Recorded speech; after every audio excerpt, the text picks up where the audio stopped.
Airbnb hosts of Reddit. What is your most memorable experience with a tenant?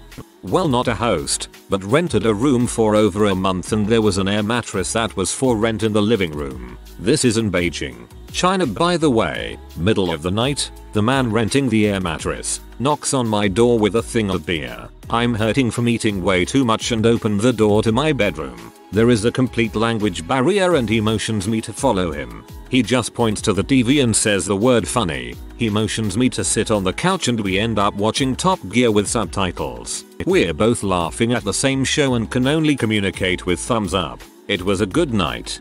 That's awesome.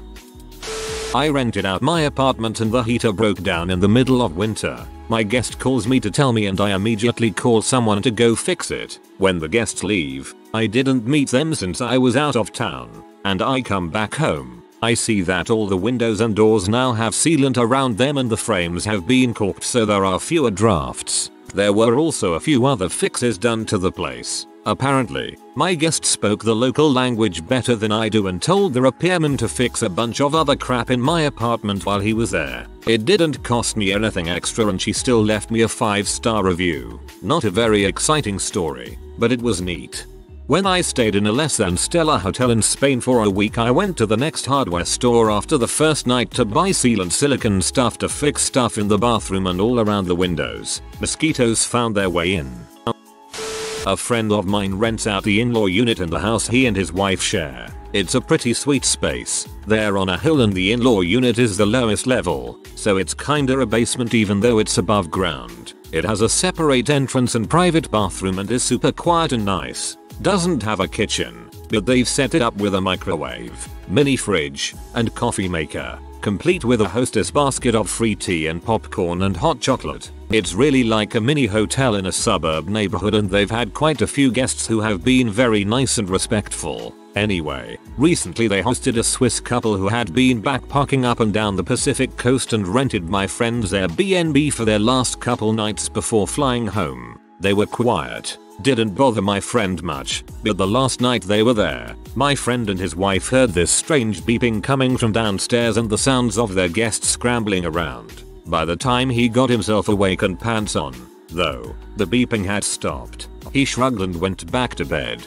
The next morning the Swiss left no problem, so my friend goes down to check out the room, and first off, these people had left random scraps of trash everywhere. Not like junk, like receipts and bits of wrappers, etc. Probably stuff they had accumulated over the course of their trip, but instead of putting it all into the trash can, somehow it wound up all over the room. They also left a couple things that they had obviously bought for their trip and didn't want anymore. Okay, fine.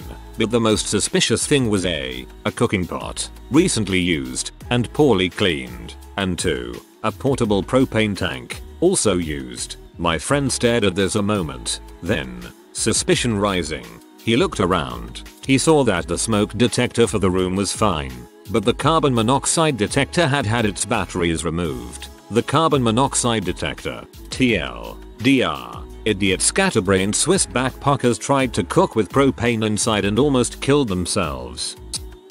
I host in Manchester, UK. Usually just get people visiting for one night to go and watch the football, but recently I've had people staying for a week or so for contract work. I don't mind either, and as I share my house I make an effort to actually chat to them. Makes for a less awkward morning encounter. So this guy comes to stay, in his late 50s. I'm 30th, but it's no big deal. I listen to people for a living and can usually find some common ground and generic conversation topic. On this occasion we were experiencing a heatwave, so being British we started talking about the weather. He'd driven a couple hundred miles and I sympathized as I'd just met up with some family who'd done a similar trip. Turns out they'd traveled from the same place. Turns out he's from the same place as my dad. Turns out he played rugby with my dad when they were 16. I've literally never met another person unrelated to me from that part of the country, and here was this guy paying to stay in my spare room. He was a bloody lovely bloke and gave me a bottle of Cava when he left. That got British real quick. Guest kept poking my rescue dog saying he won't bite me. He bit him. Your dog took that as a challenge. Just 2 days ago, my friend decided to put the spare bedroom on Airbnb, since her roommate was not to come back until a few days after. A 56-year-old woman showed up that night with 2 cans of beer, then proceeded to drink them both in under a couple of minutes, start yelling at people in the street and cry. She explained she had been laid off earlier this day and was apparently not taking the news lightly. She then vomited a few times, took 3 very noisy showers between 2 AM and 8 AM, and left early with only a post-it note saying thank you, Mew Moo. Rented out my flat in South Bank, London to 2 American teenagers whose parents did it for them. I had to be there to show them how the alarm worked, as parents didn't trust someone not to break in when they were sleeping and do God knows what to our girls. Skip to 2 days later and I'm woken up at 2 AM by a call from one of the girls frantic. They were being arrested and didn't know who else to call but couldn't tell me why. Now at this point I was worried because they seemed a little airheaded but nice enough girls. So I called their parents to let them know what was happening and I was going to the station for them and I'll call them as soon as I know more. When I got there I'm told that these 2B broke into the flat 1 floor down and were trashing it. They thought the whole freaking thing was more of a hotel, but people lived in the trashed flat full time and were out that evening and had to come home to find 2 19-year-old freaking up all their crap. I was so pissed. I called the parents and let them know and they were just weird about it. I don't know if they didn't believe me or what, but they soon must have found it real when they got the knowledge that my neighbors were going to press charges. I noped the frick out of ever doing Airbnb again and offered to pay for damages to the other flat, but thankfully my neighbors were nice people and said that they wanted the girls who actually did it to pay for it. Kinda still feel bad for that but can't force it on them. My former roommate and me actually put a room of our Berlin flat, she owns the place, on Airbnb and had quite a few interesting and or weird people living with us. Around Christmas 2 years ago, a middle-aged Japanese woman booked the room for a week. When she arrived, we were immediately in love with her, a tiny loud lady and probably the most energetic human being I ever met. She was traveling alone and seemed to enjoy our company, so we hung out with her a lot. She joined us in all kinds of activities, told us of her life, how she had married and moved to the US 25 years ago, showed us Japanese oldie music, taught us some hiragana and so on. We were genuinely sad when she left. 2 weeks later, we received a package from her out of the blue. It was filled with all different kinds of foods, sweets and delicacies, but not random ones. It was all stuff we had talked about during her stay and she had remembered it all. She even sent us okonomiyaki sauce as she knew we loved the dish and should know the real deal. Even sweeter was her added letter, and I am glad to this day she stayed with us. An amazing lady. Less fun but more strange was our Georgian guest. She had never left her country before and seemed very anxious about coming to Berlin. Her mom made her send a message to ask if her room was lockable, as a male, me, would be living in the same apartment. She needed directions for everything and wanted to Skype with my roommate to see if she was real. We were quite surprised as the girl turned out to be a drug-loving raver who took Ma in our living room and brought over her neo-Nazi cousin. It was very odd to say the least. Other than that, we had a lot of fun doing it and we met one of our best friends while she was staying in our place. Highly recommended to do it as a flat share arrangement. I stayed in an Airbnb once and the host asked me to leave a few days early cause his mother-in-law was coming to town and demanded to stay at his place, and you don't say no to his mother-in-law. I ended up working out though cause I got sick and was hospitalized for a few days, and the guy was nice enough to hold on to my stuff until I was feeling well enough to grab it, which also happened to be the same day as my flight out. He also refunded me for the days I was sick. I think your host might have poisoned you, mate. I actually just stayed at an Airbnb recently and asked the owner this exact question. She didn't go into too much detail but said she has had someone who was going through NASA space training at the Houston Center, a doctor who was helping cure a specific type of cancer, and has had an Ironman triathlete. She said seeing all these successful people can sometimes make her question what she is doing with her life, and it can mess with you a bit. I'm imagining she is really hot and all those guys are the same guy with different mustaches named Barney Stinson. Another tale of me living in Brooklyn. My old roommate, male, was leaving on a business trip for a month and said 2 of his friends from France were taking his room and would be taking up his part of the rent and electric bills. Female roommate and I were fine because our part of the bills weren't changing. Q a month of random food belonging to me and female roommate being eaten. Fridge being left open for hours. Windows being left open with AC cranked. Jizz everywhere in the bathroom. Waking up to be hit on by people I couldn't understand. Sand everywhere. The electric bill almost tripled. I had a full-time job at this point and was gone for 12 hours a day, so I couldn't police the apartment. Female roommate fricked off somewhere to avoid them. Male roommate later admitted it was an Airbnb thing, and we forbade him from letting strangers randomly live with us for any amount of time. Goddamn, that freaking sucks.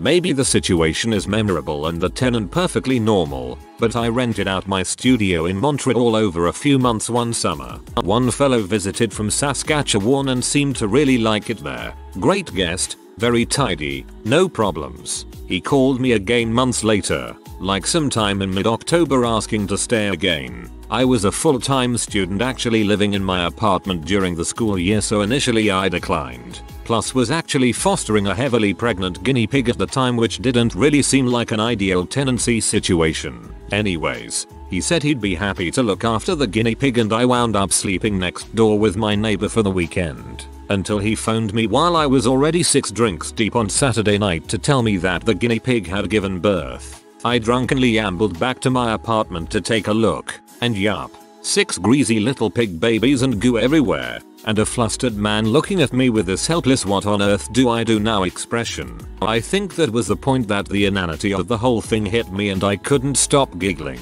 TLDR, 7 friggin' guinea pigs make a lot of poop.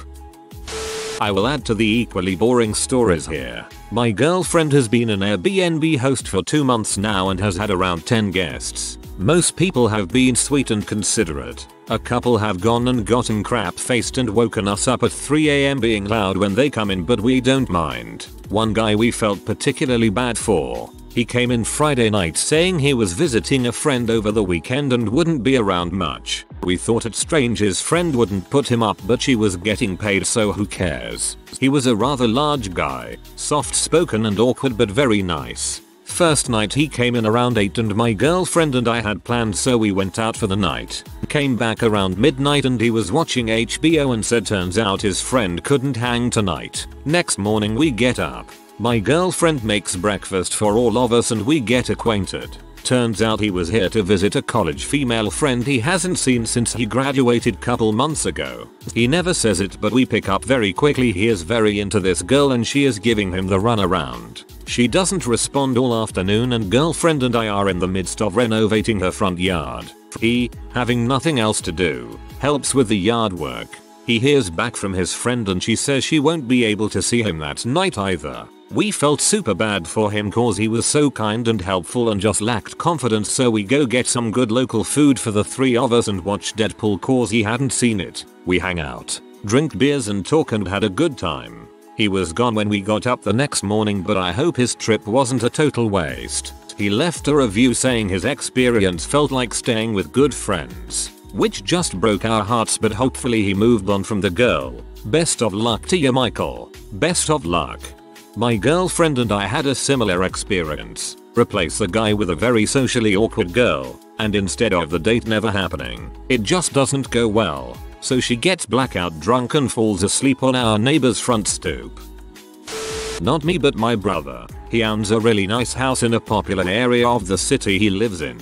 Since he travels out of town for work every other week, he rented his 3-bedroom house out a pretty good amount. A couple rented out the place for a random weekend. He was out of town last fall. Nothing too strange at first, just another weekend. He did find it odd that they were from the same city and wanted to rent his place for 3 days, but really didn't pay it too much attention. When he came home he noticed a lot of things just seemed off with his house. Furniture not exactly in the same place, paintings on the wall were crooked, carpet really dirty for just 2 people, and his backyard was wrecked. A few days later he runs into his next door neighbor who starts asking him about the wedding. My brother had absolutely no idea what he was talking about and comes to find out the couple who he rented his place out to threw a full-on wedding at his house. He looks the girl up on Facebook and sure enough, they had a huge rehearsal dinner the night before. Catered wedding. Around 40 people in chairs they brought and set up in the backyard. Even a frickin' minister. It's not like he has a huge backyard either. Maybe 25x 40 feet.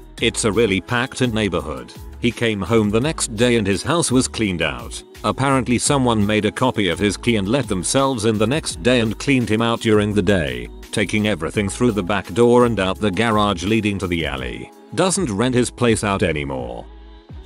Had a vegan couple stay over for a night so the wife could attend a yoga spirit healing shamanism seminar in town.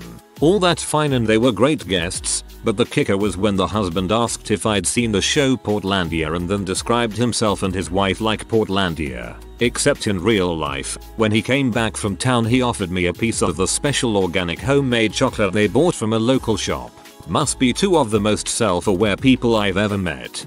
The kicker was when the husband asked if I'd seen the show Portlandia and then described himself and his wife like Portlandia. Except in real life, when he came back from town he offered me a piece of the special organic homemade chocolate they bought from a local shop. D.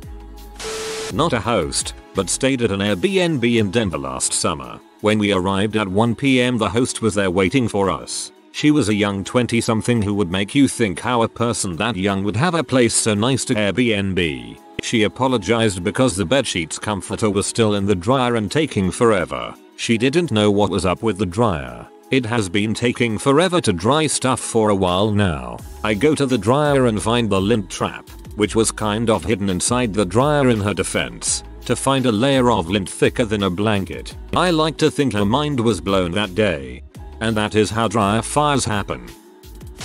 Due to a mishap, I hosted someone on my wedding night. My husband and I are super low-key people and while we tried to cancel at first, the couple who was booking convinced us that they really wanted to stay over. We decided whatever. We were barely going to be there anyway and they seemed nice. Fast forward to us getting home at around 2 AM. Everyone is gone. The apartment is trashed but nothing is broken. Whatever. We head to bed to talk. We hear them coming, and they're clearly drunk people trying to be quiet. We're not too concerned, even when we start to hear them cutting lines of coke. We had an ex-roomie who came from a rich family who was a bit of a cokehead. They can be obnoxious but are rarely too unbearable. I feel like I should add at this point we are really polite Canadians, so confrontation isn't our jam. And they're not being too disruptive. Fast forward to sometime around 4-5 AM. We start to hear someone having sex in our living room, which is outside of our bedroom. Less okay, but again, better to just leave it and deal with it in the morning. I was not about to walk into someone balls deep into his girlfriend just to kick them out. Too much potential for problems. In the morning I get up to go to the bathroom. There are not only two naked people on my couch, but not the people we booked to. The mess is obviously still there, but they've pushed the table across the room and there are little coke baggies. I am pretty mad at this point, so I go pee, then go to wake up my husband. He is cranky but we streamline to the room they rented. Along the way, the naked couple who is now partially dressed wishes us congrats sleepily. When we get to the room, there is a third person in there too. A total of 5 people. 3 we've never seen before. My husband is pretty firm and says they need to clean and get out, and that it's pretty rude. He says really forcibly at this point. It was my wedding night and a lot of sex was had in this apartment, but not by me. I cracked up. The kids, they were around 19-20, freaked out and proceeded to clean the apartment to even nicer than when they arrived. They even left us an apology note, saying how they were really fricked up and didn't expect it to happen. Due to all this drama, we forget the second Airbnb we had who was staying more long term. He arrives later that night, and my husband goes into damage control apologizing and crap. That's when the full picture of what actually happened comes to light, as my husband jokes that they were even having sex in the living room. The dude goes, I saw. I was going to the bathroom and I saw them. Men and women, all of them together in a pile on your carpet. Yup, they full on had an orgy all over my carpet. I end up posting the note online, and Airbnb got us a new carpet. It went viral. I wrote about it for Vice and I got interviewed by BuzzFeed. Now I literally have no excuse to ever forget my wedding night. Link us to the article. Also, install the nanny cam and post the debauchery online next time, you dingus.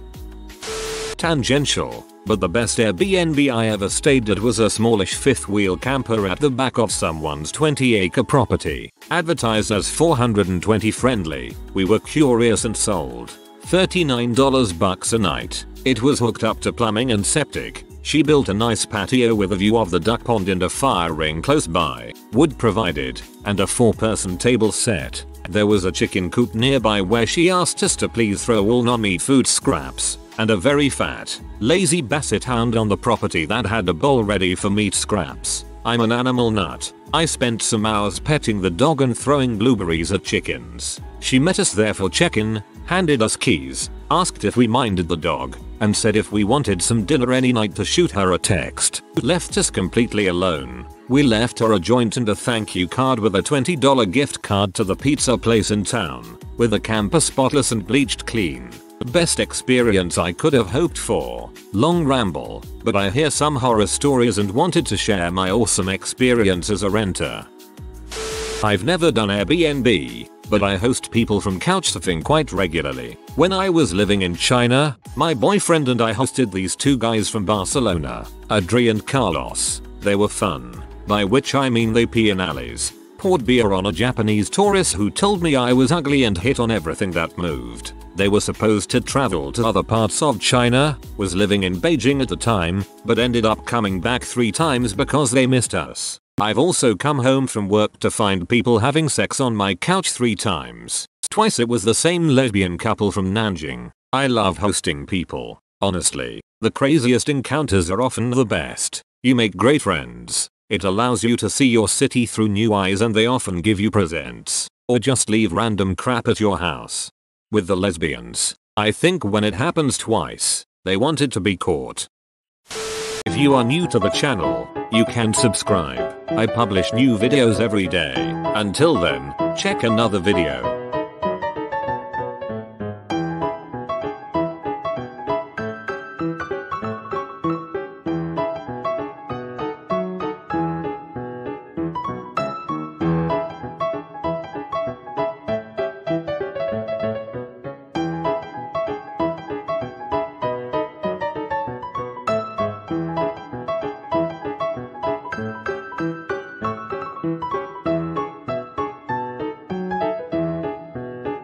Bye for now.